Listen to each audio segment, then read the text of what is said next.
സലീം കുമാറിന്റെ സംസ്കാര ചടങ്ങിനിടെ യൂട്യൂബ് ചാനലുകാർ മര്യാദ വിട്ട് പെരുമാറിയെന്ന വിമർശനം ശക്തമാകുന്നു. സംസ്കാര ചടങ്ങുകൾക്കിടെ ചില ഓൺലൈൻ ചാനലുകൾ തള്ളിക്കയറി വലിയ പ്രശ്നമുണ്ടാക്കിയതാണ് ഇപ്പോൾ വിമർശനങ്ങൾക്കിടയാക്കിയിരിക്കുന്നത്. തള്ളിക്കയറിയവരോട് ചന്തു സലീം കുമാറിന് പരുഷമായും വികാരാധീനനായും ഇടപെടേണ്ടി വന്നതും ചർച്ചയാകുന്നുണ്ട്.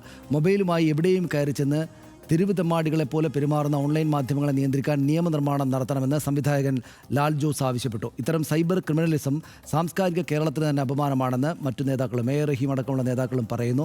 നടന്നത് മാധ്യമപ്രവർത്തനമല്ലെന്നും മറ്റുള്ളവരുടെ സ്വകാര്യതയിലേക്ക് ഒളിഞ്ഞു നോക്കുന്ന വൈകൃതമാണെന്നും നിർമ്മാതാവ് സുപ്രിയ മേനോനും പ്രതികരിച്ചു. വ്യക്തികളുടെ സ്വകാര്യത മാനിക്കാതെ ദൃശ്യങ്ങൾ പകർത്തിയാൽ കർശന നടപടിയുണ്ടാകുമെന്ന് കേരള പോലീസും മുന്നറിയിപ്പ് നൽകിയിട്ടുണ്ട്. മാധ്യമപ്രവർത്തനം എന്ന പേരിൽ പരിസരം മറന്നു നടത്തുന്ന ഇത്തരം പ്രവൃത്തികളെ തടയേണ്ടതല്ലേ? മരണവീടുകളിൽ പോലും എങ്ങനെ പെരുമാറണമെന്ന് അറിയാത്ത പാപ്പരാസി മീഡിയകളെ നിയന്ത്രിക്കാനാകില്ലേ? പക്ഷേ ഇതിപ്പോൾ മുഖ്യമന്ത്രി തന്നെയും അവിടെ ഇടപെട്ട് സംസാരിക്കേണ്ടുന്ന ഒരു സാഹചര്യം പോലും ഉണ്ടായി. പിന്നെ അച്ഛൻ മരിച്ചതിൻ്റെ വലിയ വേദനയിൽ നിൽക്കുന്ന ചന്തുവിന് ഒരു ഒട്ടും ഒരു സുഖകരമല്ലാത്ത വിധത്തിൽ സംസാരിക്കേണ്ടതായിട്ടും മറ്റുമൊക്കെ വന്നു, നമ്മൾ കണ്ടു. ഇതിപ്പോൾ ആളുകൾക്ക് അറിയാത്ത കാര്യമല്ല. ഒരുപാട് ചാനലുകൾ അവരുടെ കണ്ടന്റ് ഉണ്ടാക്കാനും അതുവഴി പൈസ ഉണ്ടാക്കാനും വേണ്ടിയിട്ട് ഇങ്ങനെ സകല സ്ഥലത്ത് നടക്കുകയാണ്.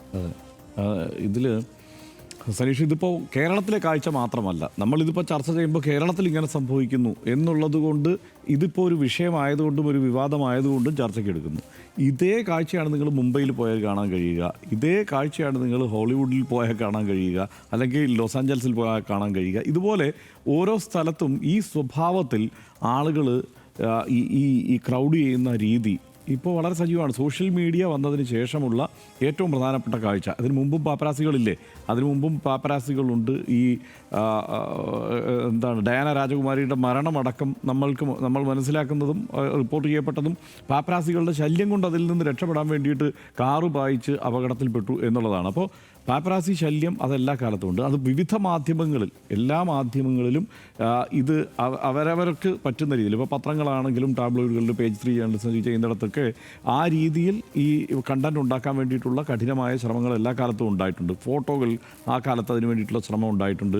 ഈ ടെലിവിഷൻ ചാനലുകളിൽ ഇത്തരത്തിലുള്ള കണ്ടന്റ് ഉണ്ടാക്കാൻ വേണ്ടിയിട്ടുള്ള ശ്രമങ്ങൾ ഉണ്ടായിട്ടുണ്ട്. അത് ലോകം മുഴുവൻ ആ നിലയ്ക്ക് ഉണ്ടായിട്ടുണ്ട്. പക്ഷേ അതിനൊക്കെ ഒരു പരിധി ഉണ്ടായിരുന്നു, അതിന് ചില പരിമിതികളും ഉണ്ടായിരുന്നു. സോഷ്യൽ മീഡിയയിലേക്ക് വന്നപ്പോൾ മൊബൈൽ ഫോൺ മാത്രമാണ് ഇതിനൊരായുധം ആയി ആവശ്യമുള്ളത് എന്നുള്ള ഒരു അവസ്ഥ വന്നപ്പോൾ മൊബൈൽ ഫോൺ കയ്യിലുള്ള എല്ലാവർക്കും കണ്ടന്റ് ക്രിയേറ്റേഴ്സ് ആകാം. ആദ്യഘട്ടത്തിൽ ഇപ്പോൾ ആളുകൾക്ക് ആ ധാരണ മാറി വരുന്നുണ്ട്. പൊതുജനം വിചാരിച്ചിരുന്നത് ഇതെല്ലാം മാധ്യമപ്രവർത്തകരാണ് എന്നാണ്. അപ്പോൾ ആ പ്രയോഗത്തിൽ മാധ്യമപ്രവർത്തകരാണ്, പക്ഷേ ഈ ജേർണലിസം ചെയ്യുന്നവരല്ല ഇവർ ഈ ദൃശ്യങ്ങളൊക്കെ പകർത്തി നാട്ടുകാരെ അതല്ലെങ്കിൽ അതിനെ ഒരു സോഫ്റ്റ് പോൺ കണ്ടന്റ് പോലെ പലതിനെയും കൈകാര്യം ചെയ്യുകയും ആ നിലയ്ക്ക് പണം സമ്പാദിക്കുകയും ചെയ്യുക എന്നുള്ളത് മാത്രമാണ് അടിസ്ഥാന ലക്ഷ്യം. അതല്ലാതെ അതിനപ്പുറത്ത് മറ്റൊന്നുമില്ല. ആളുകളെ ഹുക്ക് ചെയ്യുന്ന തരത്തിൽ ഇതിന് വേണ്ട വാക്കുകളൊക്കെ കൊടുക്കുക. നമ്മളിപ്പോൾ കണ്ടു കഴിഞ്ഞാൽ ഒരു ഘട്ടത്തിൽ ഇപ്പോൾ നീലക്കുയിലെന്ന് അങ്ങനെയൊക്കെ പറഞ്ഞിട്ട് എന്തൊക്കെയോ കുറേ പേജുകളുണ്ട്. ഇതെല്ലാം എങ്ങനെയാണ് നമ്മൾ കണ്ടുകൊണ്ടിരുന്നത്? ഈ ഏതെങ്കിലും സിനിമാ നടിമാരൊക്കെ ഏതെങ്കിലും വഴിക്ക് പോയാൽ, സിനിമാ നടിയാവണ്ട, ഏതെങ്കിലും സ്ത്രീകൾ പോയാൽ അവരുടെ ഒരു അംഗവടിവ് പ്രദർശിപ്പിക്കുന്ന തരത്തിലൊരു ഫ്രെയിം വെച്ചിട്ട് അത് മാത്രം കാണും. പ്രത്യേകിച്ച് വേറെ എന്തെങ്കിലും അതിനകത്തൊരു സംഗതിയില്ല. അപ്പോൾ അതിങ്ങനെ പ്രദർശിപ്പിക്കുക, ഇത്തരം വിഷ്വൽസൊക്കെ എടുത്ത് കട്ട് ചെയ്തിടുക. അതുപോലെ എന്തെങ്കിലും ആളുകളുടെ മരണമൊക്കെ ഉണ്ടാകുമ്പോൾ, ഇപ്പോൾ നടന്മാരുടെയൊക്കെ മരണം ഉണ്ടാകുന്നിടത്ത് തള്ളിക്കയറുക, അവിടെ നടന്മാരും നടിമാരും വരുമ്പോൾ അതിൻ്റെ വിഷ്വൽസ് എടുത്ത് പരമാവധി ഇങ്ങനെ പ്രചരിപ്പിക്കുക. മുംബൈയിലൊക്കെ നമ്മൾ കാണുന്നുണ്ടല്ലോ, ഇപ്പോൾ നടിമാരൊക്കെ ജിമ്മിൽ പോകുമ്പോൾ അതിൻ്റെ വാതിൽക്ക് പോയി രാവിലെ എത്രയോ പേര്, അത് നമ്മൾ കാണുമ്പോൾ ആ വിഷ്വലുകളിൽ തന്നെ നമുക്ക് കാണാൻ കഴിയും. ഒട്ടേറെ പേരാണ് ഈ ഫോണുമായിട്ട് അവിടെ നിൽക്കുന്നത്. ഇതൊരു കണ്ടൻ്റായിട്ട് എടുക്കാൻ വേണ്ടിയിട്ട് അത്രയധികം പേര് ഇവിടെ നിൽക്കുന്നു. ഇതൊരു വരുമാന മാർഗമായി ഈ രീതിയിൽ അത് അവർ കൈകാര്യം ചെയ്യുന്നുണ്ട്. രണ്ടാമത്തെ പ്രശ്നം എന്താണ്? ഇവരെ പ്രയോജനപ്പെടുത്തുന്നു എന്നുള്ളതാണ്. പലപ്പോഴും പല സെലിബ്രിറ്റികളുമൊക്കെ അവരുടെ ഈ പ്രൊമോഷന് വേണ്ടിയിട്ട് ഇവരെ പ്രയോജനപ്പെടുത്തുന്നു, സിനിമകളുടെ പ്രൊമോഷന് വേണ്ടിയിട്ട് ഇവരെ പ്രയോജനപ്പെടുത്തുന്നു. ഇവർ ഇൻഫ്ലുവൻസേഴ്സ് എന്നുള്ള പേരൊക്കെ ആ സമയത്ത് പെട്ടെന്ന് ഇവർക്ക് ഇൻഫ്ലുവൻസേഴ്സ് എന്നുള്ള പേര് വരും. ആ രീതിയിൽ ഇവരെ കൊണ്ടുപോയിട്ട് ഇവർക്ക് വേണ്ടിയിട്ട് നല്ല ഇൻഫ്ലുവൻസേഴ്സ് ഉണ്ട്, നല്ല കണ്ടന്റ് ക്രിയേറ്റ് ചെയ്യുന്നവരുണ്ട് യൂട്യൂബിലുമൊക്കെ. അവരല്ല ഈ പറഞ്ഞ വെറുതെ ഇങ്ങനെ മൊബൈൽ പിടിക്കുക, വിഷ്വൽ ഇടുക, എടുത്തിടുക, ഇത് മാത്രം ചെയ്യുന്ന ഒരു വലിയ വിഭാഗം. അവരെല്ലാം ഈ നിലയിൽ പകർത്തിക്കൊണ്ടിരിക്കും. ഈ സ്വകാര്യത എന്നുള്ളത് വളരെ പ്രധാനപ്പെട്ട ഒരു സംഗതിയാണെന്നുള്ളത് പിന്നെ പൊതുവെ ഇന്ത്യക്കാർക്ക് അതിനെക്കുറിച്ച് വലിയ ധാരണയില്ല. അതിനോടുള്ള മര്യാദ മലയാളികളടക്കം ആരും കാണിക്കുകയുമില്ല. അതിനകത്ത് നമ്മൾ സ്വയം വിമർശനപരമായി ചില കാര്യങ്ങൾ ഉൾക്കൊള്ളണം എന്നാണ് എനിക്ക് തോന്നുന്നത്. അത് വേറൊന്നുമല്ല.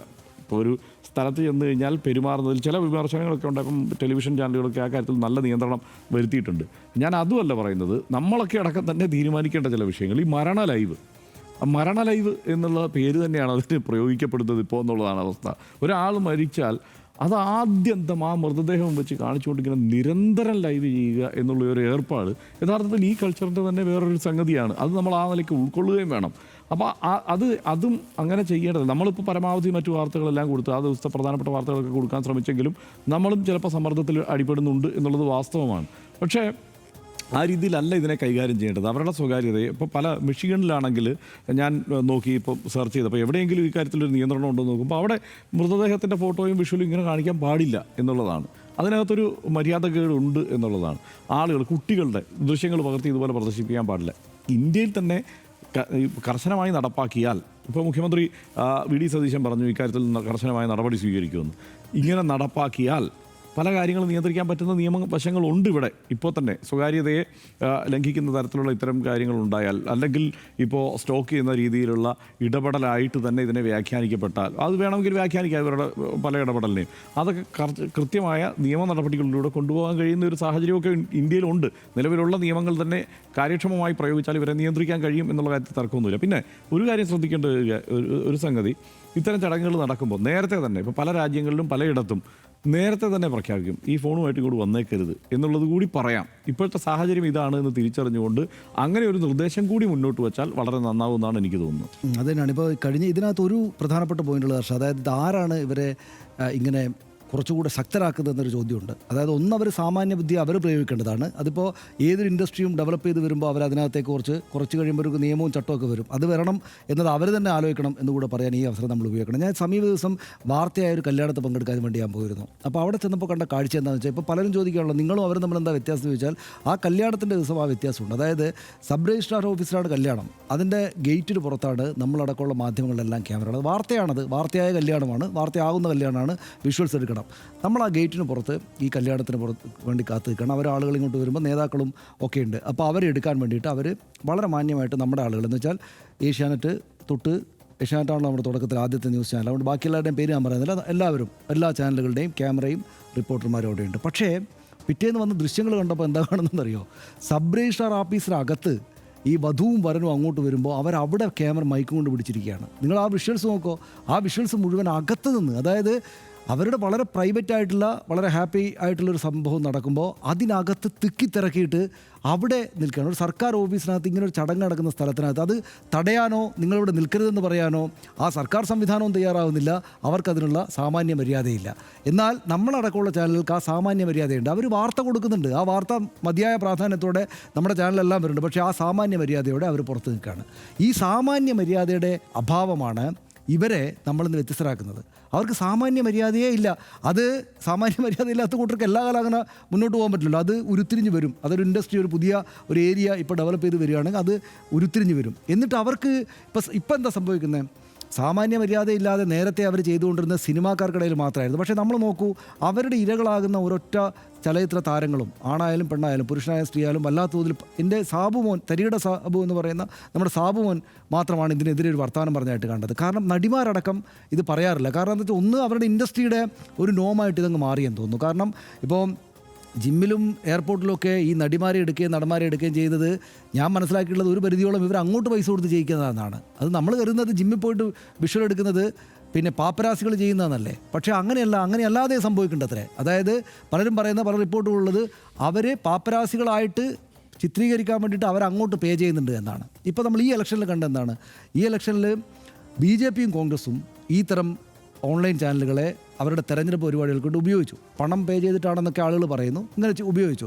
ഇപ്പോൾ BJPയുടെ പ്രത്യേകിച്ചും ഈ 2020 ഒക്കെ സ്ഥാനാർത്ഥികളെ, പ്രത്യേകിച്ച് സിനിമാ താരങ്ങൾ കൂടി ആയതുകൊണ്ട് അവർക്കൊപ്പം എപ്പോഴും ഈ ക്യാമറ ഉണ്ടായിരുന്നു. അതെന്തെങ്കിലും തെറ്റാണ് എന്ന് പറയാൻ പറ്റില്ല. കാരണം എന്താണെന്ന് വെച്ചാൽ വിഷ്വൽസ് എടുത്തിട്ട് ഈ ഇലക്ഷൻ പ്രചാരണ പരിപാടിയുടെ പുതിയ കാലത്ത് ഫോണിലാണെല്ലാം ഉള്ളതുകൊണ്ട് അവരത് ഉപയോഗിച്ചു എന്ന് കണക്കാക്കുക. പക്ഷേ അതോടുകൂടി ഇവർക്കൊരു ലെജിറ്റിമൈസ് ചെയ്യപ്പെടുകയാണ്. ഇവർക്കൊരു കൂടുതൽ കരുത്ത് കിട്ടുകയാണ്. രാഷ്ട്രീയം എന്ന സംഗതിയിലേക്ക് കൂടെ തങ്ങൾക്ക് പ്രവേശിക്കാമെന്ന്. മറ്റൊരു അത്ഭുതകരമായ കാര്യം ഹർഷ ഞാൻ കണ്ടത്, ഞാൻ ഞെട്ടിയത്, വി.ഡി. സതീശൻ സർക്കാരിൻ്റെ സത്യപ്രതിജ്ഞാ ചടങ്ങ് ഈ ചാനലുകളിലൊക്കെ വളരെ വിപുലമായിട്ട് അതിലേറ്റവും അടുത്തുള്ള ക്ലോസ് വിഷ്വലുകളായിട്ട് വന്നു. പലയിടത്തും ശ്രദ്ധിച്ചു നോക്കൂ, പലയിടത്തും വന്നു. അപ്പോൾ അതിൻ്റെ ഒരു ഞെട്ടാനുള്ള കാരണം എന്താണെന്ന് വെച്ചാൽ അതൊരു ഓപ്പൺ ടു ഓൾ ആയിരുന്നുവെങ്കിൽ ഓക്കെ. ഇതങ്ങനെയല്ല. ഇത് പാസ് കൊടുത്തിട്ടാണ് അവിടെ ആളുകൾ, പാസ് കൊടുത്തിട്ടാണ് അവിടെ. കേരളത്തിലെ ഈ പാപ്പരാസി പരിപാടികളുടെ തലതൊട്ടപ്പൻ എന്ന് പറയുന്ന ആള് പിന്നെ ഫേസ്ബുക്ക് പോസ്റ്റ് എഴുതി, അയ്യോ എനിക്ക് കിട്ടിയിട്ടില്ല പാസ് എന്ന് പറഞ്ഞിട്ട് ഫേസ്ബുക്കിൽ പോസ്റ്റ് ഇട്ടു. അത് എനിക്ക്, അതായത് അയാൾക്ക് പോലും കിട്ടിയിട്ടില്ല. പക്ഷേ നമ്മൾ നോക്കുമ്പോൾ ഈ പറയുന്ന ചില ആളുകൾ, പാപ്പരാസികളുടെ കൂട്ടത്തിൽ ഗണ്യമായിട്ട് എണ്ണപ്പെടുന്ന ചില ആളുകളിൽ സത്യപ്രതിജ്ഞ ചടങ്ങ് നേതാക്കന്മാർ, മുഖ്യമന്ത്രി അടക്കം വളരെ ക്ലോസിൽ. എങ്ങനെയാണ് സംഭവിക്കുന്നത്? അപ്പോൾ അവരെ ആരോ അവിടേക്ക് കൊണ്ടുവന്നിട്ടുണ്ട്, പണം പേ ചെയ്തിട്ടോ അല്ലാതെയോ അവർക്ക് അതിൻ്റെ അവസരം ഉണ്ടായി കൊടുത്തു. നമ്മൾ ഈ PRDയിൽ രജിസ്റ്റർ ചെയ്തിരിക്കുന്ന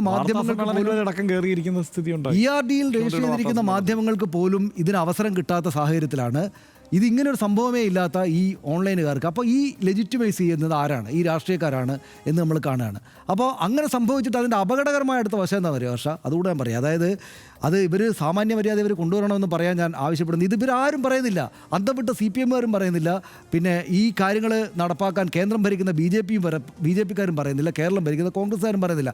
രാഷ്ട്രീയക്കാരാണ് ഇത് പറയേണ്ടത്. നിങ്ങൾ ഈ പണി ചെയ്യേണ്ടതെന്നൊന്നും അവരോട് പറയാൻ പറ്റില്ല, പക്ഷേ നിങ്ങൾ സാമാന്യ മര്യാദ കാണിക്കണം. അതിൻ്റെ അപകടകരമായൊരു അടുത്ത തലം, കേരളത്തിൽ ഇപ്പോൾ സമരങ്ങൾ കുറേ നടക്കുകയാണ്, പ്രത്യേകിച്ചും വിദ്യാർത്ഥികളുടെയും മറ്റും സമരം നടക്കുകയാണ്. ജലപീരങ്കി പ്രയോഗമുണ്ട്. ഇവരുടെ ഈ സിനിമാ പരിപാടികളിലൊക്കെ പോയ അതേ ക്യാമറയും കൊണ്ട് അങ്ങോട്ട് ചെല്ലുകയാണ്. അപ്പോൾ അത് ഏത് നിലക്കുള്ള, ഇപ്പം നമ്മുടെ മാധ്യമങ്ങൾക്ക് മുന്നിലാണ്, മാധ്യമ ക്യാമറകൾക്ക് മുന്നിൽ തന്നെയാണ് ഈ നാട്ടിൽ സമരങ്ങളും മനുഷ്യരുടെ കൂട്ടായിട്ടുള്ള ആണും പെണ്ണും കുട്ടികളും ഒക്കെ ചേർന്നിരിക്കുന്ന പല ബഹുജന കൂട്ടായ്മകളും നടക്കുന്നത്. അതിൻ്റേതായിട്ടുള്ള അന്തസ്സിൽ ചിത്രീകരിച്ച് പുറത്തേക്ക് വെച്ചില്ലെങ്കിൽ ഈ പറയുന്ന നമ്മൾ ഉണ്ടാക്കി വെച്ചിരിക്കുന്ന സാമൂഹിക സാഹചര്യത്തിന് ദോഷം വരും എന്ന കാര്യം നമ്മുടെ രാഷ്ട്രീയ നേതൃത്വം കണക്കാക്കണം, മനസ്സിലാക്കണം. പോലീസ് സീരിയസ് ആയിട്ടാണെങ്കിൽ ഈ കാര്യത്തിൽ വർത്തമാനം പറയണം. സിനിമാക്കാർക്ക് ഇവരെ കൂടെ ഉപയോഗിക്കുന്നതുകൊണ്ട് ഒരുപക്ഷെ അവർക്കിത് പറയാൻ പറ്റിയില്ല എന്ന്, പക്ഷേ രാഷ്ട്രീയക്കാരിത് പറയണം. ഒപ്പം ഒറ്റ ഞാൻ പറഞ്ഞു തീർന്നു. അതായത് രാഷ്ട്രീയക്കാരിത് പറയണം. ഏറ്റവും പ്രധാനമായിട്ട് ഞാൻ അവരോട് പറയുന്നത്, നിങ്ങൾക്കിടയിൽ ഒരു സാമാന്യ അന്തസ്സ് വെച്ചിട്ട് നിങ്ങൾ സ്വയം ഒരു നിബന്ധന ഉണ്ടാക്കിയിട്ട് അതിന് നിങ്ങളുടെ കൂട്ടായ്മകൾ ഉണ്ടാക്കിയിട്ട് അതിനെ എങ്ങനെയെങ്കിലും മുന്നോട്ട് കൊണ്ടുപോകാൻ നിങ്ങൾ തയ്യാറാകണമെന്ന് അവരോടും കൂടെ അഭ്യർത്ഥിക്കാനും ആവശ്യപ്പെടാനും കൂടെ. ഈ രാഷ്ട്രീയ വേദികളിൽ നിന്ന് ഇമാതിരി നീലക്കുയിൽ ഷോട്ടുകൾ വന്നു തുടങ്ങി. അത് ഒരു യാഥാർത്ഥ്യമാണ്. അത് തിരിച്ചറിയണം രാഷ്ട്രീയ നേതാക്കൾ എന്നുള്ളതാണ് അതിനകത്ത്. അത് എല്ലാ പാർട്ടിക്കകത്തും സ്ത്രീകളും പുരുഷന്മാരുമായിട്ടുള്ള നേതാക്കളുണ്ട്. അവിടങ്ങളിലേക്ക് നിങ്ങൾ ക്യാമറയുമായിട്ട് വരുമ്പോൾ നിങ്ങളുടെ ക്യാമറക്ക് സാമാന്യ മനുഷ്യത്വത്തിൻ്റെ അന്തസ്സ് ഉണ്ടാകണം എന്ന് അവരോട് കേരളം ആവശ്യപ്പെടണം. അതാണ് അതിൻ്റെ കാര്യം. അത് കൂടുതൽ വിശദമായിട്ട് പറയേണ്ട ഒരാൾക്ക് മനസ്സിലാവുമല്ലോ.